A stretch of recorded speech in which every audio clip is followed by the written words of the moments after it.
Sebelum saya mulakan cerita, tolong saya untuk subscribe channel ni dan aktifkan notification supaya tidak terlepas dengan video yang seterusnya.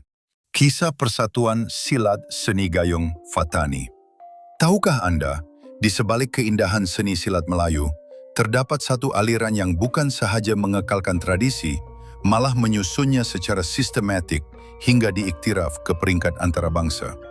Inilah kisah seni gayung Fatani, sebuah warisan yang syarat dengan sejarah, perjuangan, dan kebijaksanaan. Seni gayung Fatani, atau lebih dikenali sebagai Pertubuhan Seni Gayung Fatani Malaysia, merupakan salah satu aliran silat Melayu tradisi yang berkembang di semenanjung Tanah Melayu dan kawasan sekitarnya. Silat ini berasal daripada rumpun yang sama dengan silat tempatan, yang dikenali sebagai silat pulut atau gayung pulut, sejenis silat yang sering dipersembahkan dalam majlis adat Melayu. Nama gayung Fatani sendiri membawa maksud yang cukup mendalam.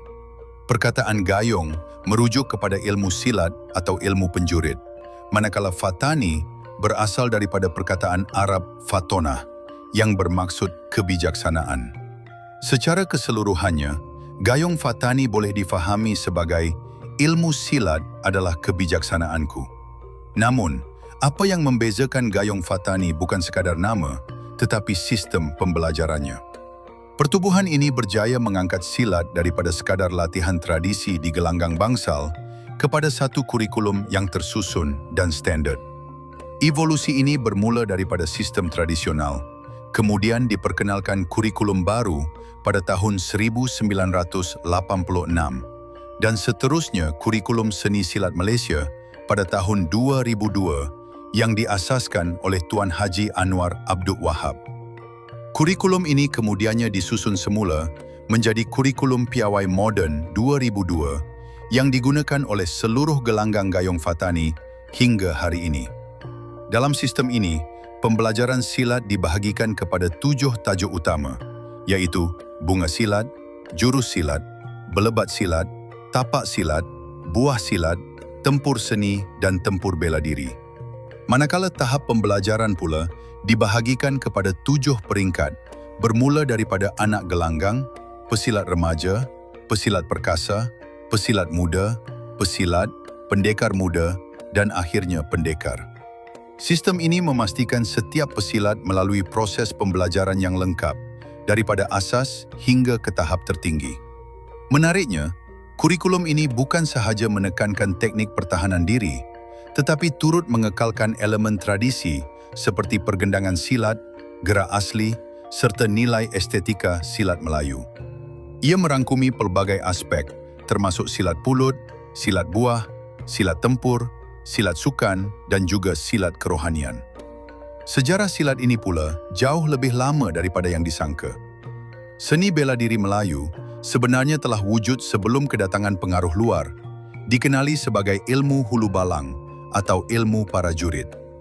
Ia memainkan peranan penting dalam mempertahankan kerajaan-kerajaan Melayu tradisi seperti Champa, Funan, Langkasuka, Kedah Tua, dan Patani. Namun, selepas kejatuhan kerajaan Melayu tradisional, silat mula terpinggir daripada institusi istana. Sistem pertahanan barat mula diperkenalkan, dan para pahlawan kembali ke desa. Disitulah ilmu ini terus berkembang secara tersembunyi. Untuk mengelakkan daripada dikesan oleh penjajah, ilmu kepahlawanan ini diolah menjadi satu bentuk permainan tradisi yang mengandungi unsur serangan dan pertahanan. Dari situlah lahirnya seni yang dikenali sebagai silat. Disebabkan ia diamalkan oleh masyarakat Melayu di semenanjung Tanah Melayu dan kawasan sekitarnya, ia dikenali sebagai silat Melayu. Malah, kerana ramai guru silat terdiri daripada ulama Patani yang berhijrah ke Tanah Melayu, silat ini juga dikenali sebagai silat Patani. Dari sudut salasilah pula, gayung Fatani mempunyai garis keturunan ilmu yang jelas.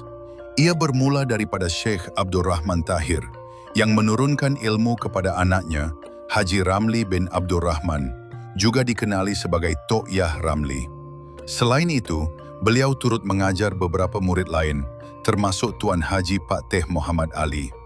Ilmu ini kemudiannya diwarisi secara berperingkat.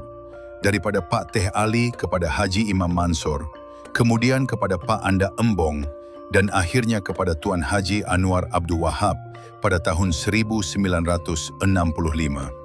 Tuan Haji Anwar kemudian melengkapkan pembelajarannya dengan Haji Ramli, sebelum menjadi pengasas dan guru utama Gayung Fatani.